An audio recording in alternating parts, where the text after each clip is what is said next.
И поречиси една година од ветувањето на сегашната власт дека во Рачиново ќе протече чиста вода за пиење, жителите се уште се соочуваат со сериозни проблеми. Пред камерата на Алфа барем денеска никој не сакаше да зборува, освен еден жител кој реши да остане анонимен. Ди рече дека немаат канализација која била ветена на изборите, а камоли вода, особено во летниот период. Присилени биле да купуваат флаширана, зашто она од чешма што и онака ја нема, велат била полна со бактерии. Не се пие ни водовод, ни убона. И ни од водовод не се пие? Не се пие. А рачиновци се жалат и на проблемите со притисокот на водата, од што биле оштетени водоводните цевки по куќите. Вела дека никој не презема никаква одговорност, додека жителите мака мачат и како што велат пливаат во фекалии. Па ќе се пие од Билинбегово, само водата горе излезе на джаби, куќиња. А чекај се, вие од Билинбегово зимате вода на? Од Махово. Овде нема каптажа горе негде? Нема. Ова не знам, ова од дома на долу се тоа се на вода.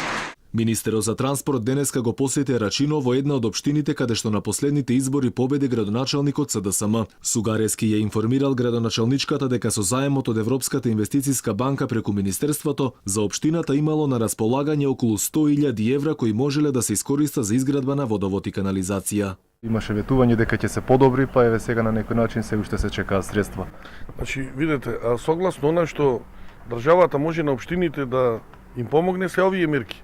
Тоа се преку, значи, проектот со Европска инвестициона банка кој што е во Министерството за транспорт и врски и од кој што ние од општините очекуваме да ги користат тие средства. Тие се согласно критериумите кои што ги има и подредено, тие средства треба да бидат искористени од нив.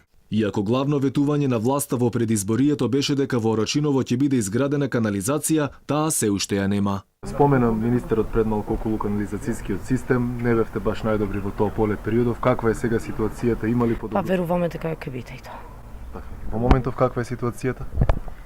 Како мислите? Околу канализацијскиот систем, околу канализацијата во Рачиново. Два крака се веќе готови, да, и очекуваме и уште пари за другите, значи за проектот готов да биде целиот.